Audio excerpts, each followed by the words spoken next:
babu 5 faslun 3 dars 3 kamin hajul muslim.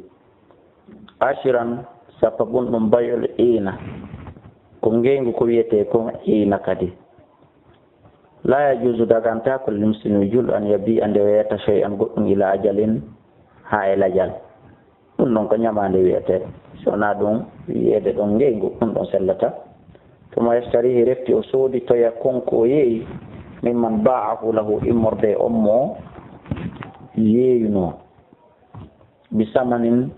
coggu aɗalla ɓurgu fandude mimma ba'ahu bi immorde ko o yeeyinomo kon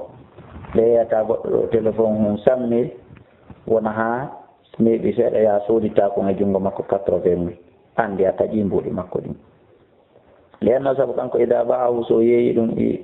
iyaw faade mo yeeyi mbi ashratin sappo thumma starahu minhu refti o sooditoya ɗum e junngo makko ɓe 5 yakunu o wona kaman ata 5 wa okkaɗo 5 ila ajalin ha elajal bi asharatin sappo ila ajalin ha elajal kaman ata 5 tan wa on jonnaɗo 5 ila ajalin warra non ñamande ha elajal bi asharatin fiyo yoɓito sappo ko gotum waɗa ɗum ayno riba ko ɗum tigi tigi woni riba an nasiyati nettinaɗo almuharrami harmoɗo bil kitabe ka deftere allah wa sunnate ko sunane laaloliji maayi e ka fottanede jomiraɓe gande ɓe wadalika ɗo likali salah sallam so sabu mako ne laaɗo ida danna nasu si woni yimɓe ɓen takki ndiri biddinar dinare wa dirham e dirham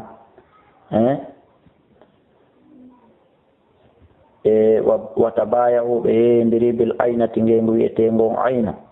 wattaba uɓe jokki adanabal bagari bukki nayi ɗin ko fanda jokkugol bukki nayi ɗin wona iwtirgol ɓawo majji awalegoy koko dina kan ko néglisugol fi dina kan nettino fi makka watarakul jihada ɓe tertike jihad fi sabilillahi si yimɓe ɓen warri ni comportoriɗi piiji ɗo an sallallahu aray allah jeppinay bi maɓɓe bala an jarrabuye fala yarfa'uhu ɓantata on jarrabuye hatta yuraji'uhum ko ɗum woni ha si wona ruttagol maɓɓe ngon arta dina hum faade dina maɓɓe kan wa qalat imra'atun sonnayi o wiyani li aisha tanene aisha inni min bi'tu ghulaman mi yeeyi maccuɗo min zaydin immorde zayd boni arɗam mi yeeyimo bi 800 dirham temeɗɗe 6 nasi'atan nettina ɗum non ñamande ilajal ha ilajal o inni min istoraytuhu mi soodititi kadi min e marfe makko bi 600 dirham e dirham temeɗɗe 6 naqdan ko ɗum woni kanŋe fa qalat laha aisha nena aisha ma jaabi sonna jomɓe ma kanno radiallahu anha bi'sa ma starayti wa bi'sa ma bi'ti boni ko yeeyɗa boni ko sooduɗa inna jihadahu ma rasulillahi sallallahu alaihi wasallam kanko kadi andu jihadi makko ndi waɗi ɗinin ene laaɗo ɗat batala gonɗi ndi boni illa ni tuba sona tuba o rutto ko siɗo no harmi alhaadi achar 11 bayul hadre lil baadi ko nde jooɗiɗo ka saare yeyanta iwɗo ka fulawa ɗo kadi hana ida atal baadi si wonɗo ka fulawa ari ayil garibu ma ɗum koɗo anil baladi e gaayi leydi o ardi bi silatin e marchandise yuriɗumo fa alani a biya hande o yeytata marchandise on fi suuɓi ka marché bi siri yawmi ha fi prix fewndiɗo e nder ñallal ngal nde ñande ala yajusu daganta kolel ha gari jooɗiɗo ka sare ɗon e gollal ndo innantamo o yilto allah utruki sila accata marchandise on indi junga wana min a bi o haala kam yeyantemo baɗo yawmi e janngo ma faɗɗi janngo aw ayyamin ma ɓaawo ñalɗe biyat karama ko ɓuri ɗude min siril yawm immorde kala mars e prix fewndiɗo nden ñalande ɗon mi yeyante ɗon ɗum ɗon hana wannas tawa yimɓe ɓen fi hajatin hiɓe hattojini ila tilka silati faade o marchandise oya ari fi yeeygol mo kala prix ko tawi no fewndi hande aray kanko bonanamo yo yeeyi o hoota an innama o accu ɗo ha joni balɗe feƴƴi mi yeeyante fi yo taw hara ɗo e ɗum satti masalan hara o bana taw heɓa goɗɗum hara noon yimɓe ɓen hattojini e marchandise yo goɗɗo addaniɓe le marchandise mo ɓe sooda o yakkalla ɗon ron kaɓe o yahetta mbuɗɗin yaada e mum o kala ɓeeɗa kadi rendoto marchandise on fof hana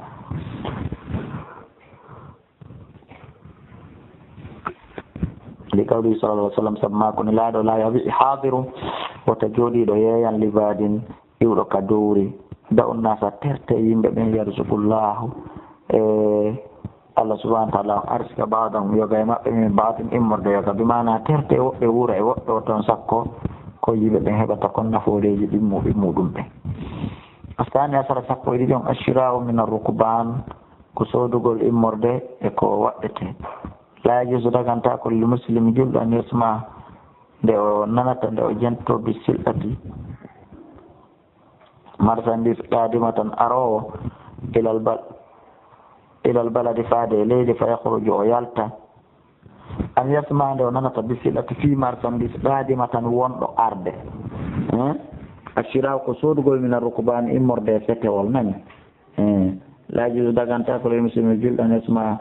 nde o nanata bisilati fi marchandise kadima tan arde ilal baladi faade e leydi ka wonno fa yahruju o doga o yalta liyatalaqqa fiyo jaɓɓoyo marchandise on na rukbani immorde setewol waɗɗiɓe toon ɓen harijal baladi ka ɓaawo leydi ka yaasi to bimana yawgol sakko ka ɓaawo luumo ɗum sellata fa yastariha o soodoya ɗum min hum immorde maɓɓe hunaka toon hara ɓe anda prix ko ɓe tawayno kon ka marché tumma yudkhiluha e rekki kanko noon o naada marchandise on ko mardi fa yabi'uha o yeeya marchandise on kama sha'an o faalira ɗum ɗon hana lima fi dalika sabu ko woni koye mum min at-ta'jir immorde e kamba bit ta'jir kam ko ɗuni hodugol ɓiya sabisila jomiraɓe marchandise ɓen hiɗa andi ken sa acciɓe hewtini ɗum ka nder luumo gotum kala ko 100 000 ɓe yeyirta an noon a sakkike ɓe toon anni prix on ko 80 000 fewndi a soodi ɗum jonngo maɓɓe fiya heɓo on 20 000 wal idrar e lorrugol ɓe halil baladi yimɓe saare nden ɗon kadi ka marchandise on wonno arde ɗon par ce que ko njulaɓe ɓen hewtinno ɗum ɓe heɓirayno ɗum e junngo ɓen 100 ma 80 an noon sooda ɗum yaha ɗaɓɓa fawtinde e hoore ɓeya tawa joni ko be sandis ɓe soodirta min tujjari ni immorde njulaɓe o gayri me koye naɓe ara e allorriɓe walida ko saabu fi ɗipiji ɗo fof qala rasulullah sallah sallam ne laaɗo allah on makiri la talaqqu rukbana woton jaɓɓo setewol dey ka ɓaawo luumo to maka port jaɓɓoɗo marchandise on toon soodomo toon no fo wattake wala yaɓi hadiru libadin wota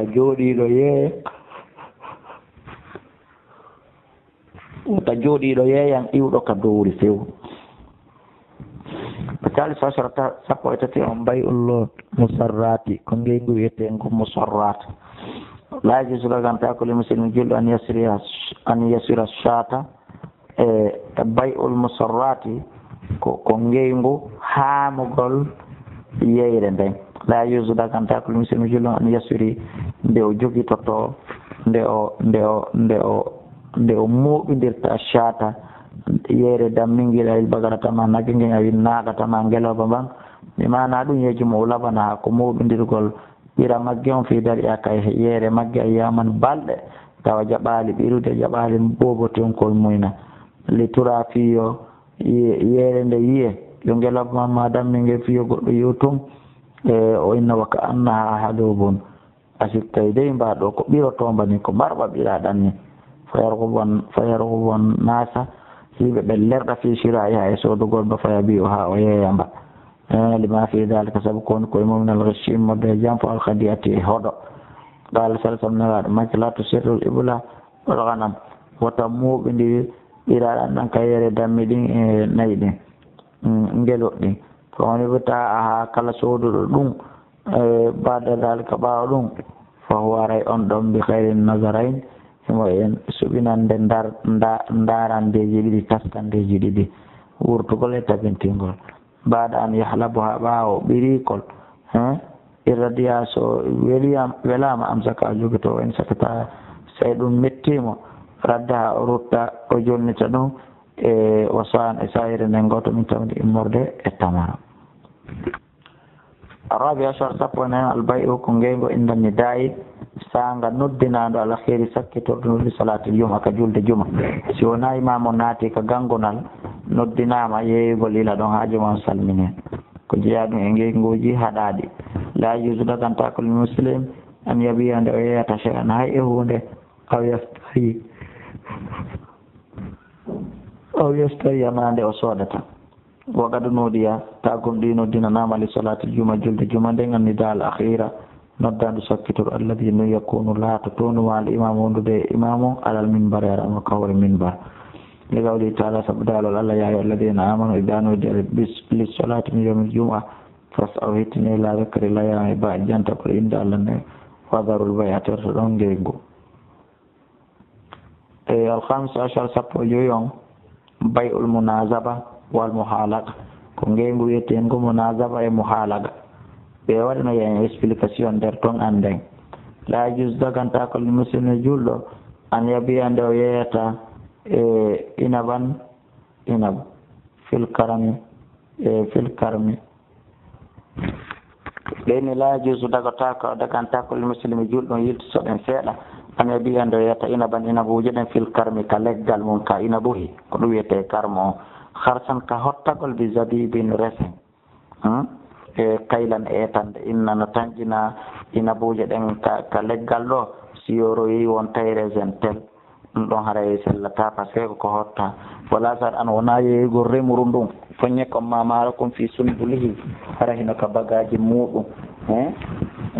ɓe hubbin e gabbe e tawa ama piyama wesama ha laaɓi kaylan etande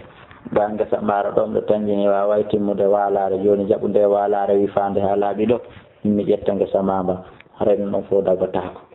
wala rakaban fi nahli wona yeygol tamarode kekke wengi e yowiɗe ɗen ka tamaroye ɓen dal taw mbi tamarin e tamaroje ɓenduɗe ittade kaylan e etugol illa bay al araya sona ngeygu ko wiyete kon araya faqad rakhasa fihi nabi sa sallam gon nelaɗo allah on newni fi ɗum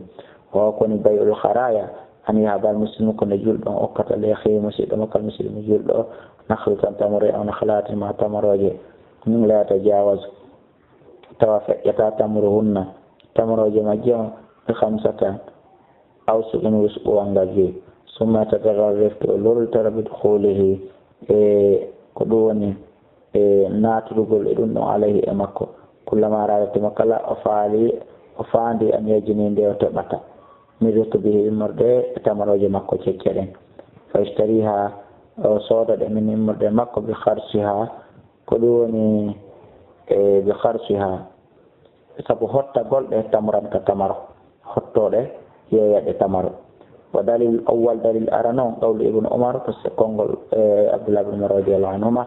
na rasulullah nelaɗo sa sallam haadi anil mazabana ko wiyete ko mazabana ko yeeygol ko ɗum woni maaro kon ma foñe kon ka bagaji mum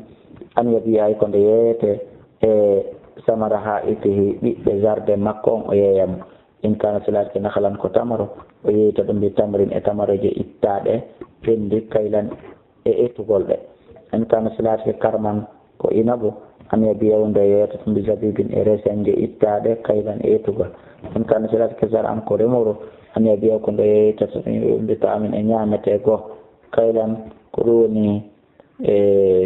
ka etugol naha an dalika kulle e nelaɗo allah heno waɗi ɗi yopiji fof o dalilu sani dalil ɗimmon qawlu zayd ibn sabit radiallahu an konngol o sahabajo ɗo anna nabiya o nde nabajo allah sah sallam rakhasa o newnani li sahibil arabiya e li sahibil ariya yimɓe ariya an yabi'aha nde ɓe yeeyata eɓe harsiha wondude e hottagol السادس عشر sappo jeego bay usuniya ko ngeygu ittintinangu la juzu daganta ko muslim an yabi shay an da wiyata goɗɗum wastafni o ittintina baadoro gammo illa an yakuna sona laato ma yastafni ko ittintini ko maaluma nara ko anndaɗo to ida ba sai wonen tigi bustanan garde masalan misal la siho ara sallata an yastafniya nden tigi ittintinta min e muɗum nahlatan tamaro he wooti ɗon aw sijaratan ma leggal gotal o wayra maalumatin hara wona ko annda lima fi dalika so kon koye mum min alwarari immorde hoɗo almuharrami harmu ngo wa dalika ɗum le kawli jabir ko somma ko jabir naha rasulullah sallallahu alaihi wasallam haɗi anil muhalaga ko wiyete ko muhalaga yeeygol maaro kon ka bagaji wal muzabana e zabana yeeygol dinde ɗen ka leggal o suniya e ngeygu ittintinago mi yeeyima jardin o fof sina manngo hi wooti no nder ton magasanora ko kin ɓurrimo ɓe illa an to allah ma si wona kin ittintinaki ɓanginanayi soodowo moƴƴa o faama. almaddatul hamisa windande jowaɓere nden fi bayi usuli thimar ne yewta en fi ngengu e daƴƴe dimɗe ɗen. ida ba al muslim